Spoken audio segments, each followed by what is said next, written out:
Hi friends, welcome to Vishali's little world. இன்றைக்கி நம்ம பார்க்க போகிறது ஒரு சூப்பரான சப்பாத்திக்கு ஏற்ற ராஜ்மா கிரேவி. ரொம்ப டேஸ்டியாக இருக்கும். ஹோட்டல் ஸ்டைலில் எப்படி செய்கிறதுன்னு பார்க்கலாம் வாங்க. அதுக்கு 100 கிராம் ராஜ்மா எடுத்திருக்கேன். டபுள் பீன்ஸுன்னு சொல்லுவாங்க. இதை நல்லா நம்ம 8 மணி நேரம் ஊற வச்சுட்டு தான் நம்ம பயன்படுத்தணும். இப்போ நான் இதை ஊற வச்சு எடுத்துக்கிறேன். ஃபஸ்ட்டு நல்லா 2 கழுவிட்டு அதுக்கப்புறமா ஊற போட்டுருங்க. பாருங்கள், நல்லா 8 மணி நேரம் ஊறி வந்துருச்சு. நல்லா பதன்னு வந்துருச்சு பார்த்திங்களா. இப்போ இதை நம்ம குக்கரில் போட்டுட்டு 4 விசில் வச்சு எடுக்க போகிறேன். இந்த தண்ணியெல்லாம் வடிச்சிட்டு நம்ம இந்த ராஜ்மா மட்டும் இதில் சேர்த்துக்கலாம். சேர்த்துட்டு தேவையான அளவு தண்ணி ஊற்றி உப்பு தேவையான அளவு போட்டு இதை ஒரு 4 விசில் வச்சு எடுத்துடலாம்.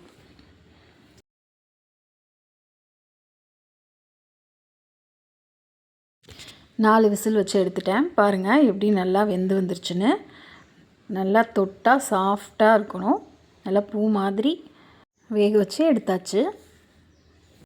இப்போ கிரேவி செய்கிறதுக்கு ஸ்டார்ட் பண்ணிடலாம். கிரேவிக்கு தேவையான பொருட்கள் 2 வெங்காயம், 4 தக்காளி. 2 வெங்காயம் எடுத்தோன்னா 4 தக்காளி எடுத்திங்கன்னா இந்த கிரேவி ரொம்ப டேஸ்டியாக இருக்கும்.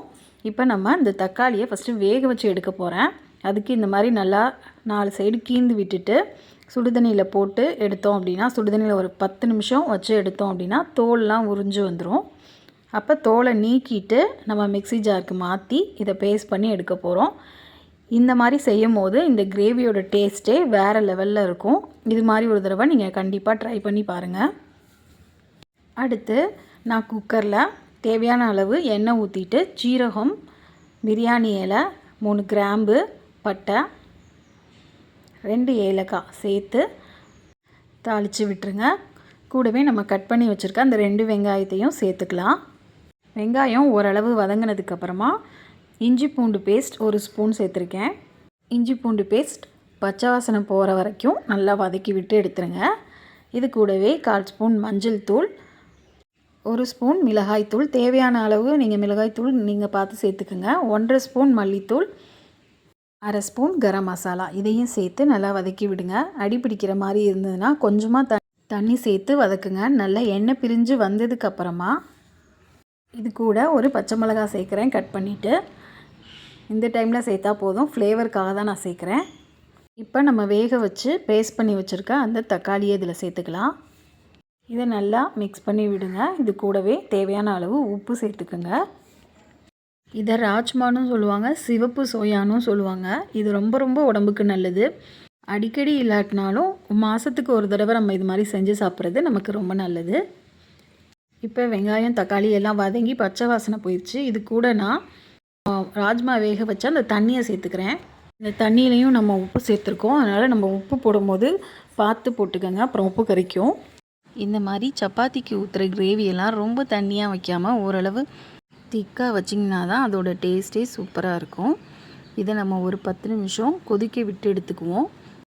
நல்ல பச்சை வாசனையெல்லாம் போய் கொதிச்சு வந்துருச்சு. இந்த டைமில் கொஞ்சமாக ராஜ்மா எடுத்து அதை கொஞ்சம் மேஷ் பண்ணி போட்டுக்குவோம். அப்புறம் முழுசாக இருக்கிற ராஜ்மாவையும் சேர்த்து நல்லா இது பண்ணுவோம். இந்த மாதிரி அரைச்சி போடும்போது கிரேவி இன்னும் கொஞ்சம் திக்காகவும் இருக்கும்.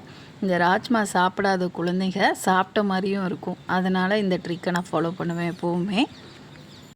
எல்லாம் நல்லா கலந்து விட்டுட்டு உப்பு செக் பண்ணிக்கோங்க.